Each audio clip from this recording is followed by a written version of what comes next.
अस्सलामु अलैकुम वरहमतुल्लाहि वबरकातुह।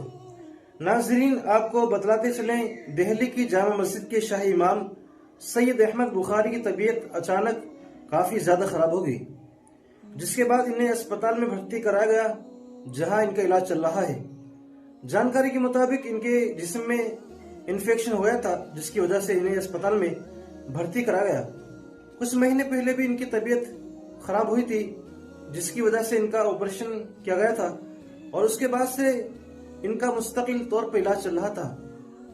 नाजरीन, आपको बतलाते चले, सैयद अहमद बुखारी मुल्क के मजहबी रहनुमाओं में एक बड़ी शख्सियत है और इनका सियासी और समाजी हलकों में एक जबरदस्त असर रहा है।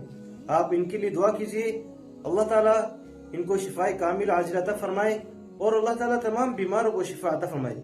इस वीडियो को लाइक जरूर कीजिए। अस्सलामु अलैकुम वरहमतुल्लाहि वबरकातुहू।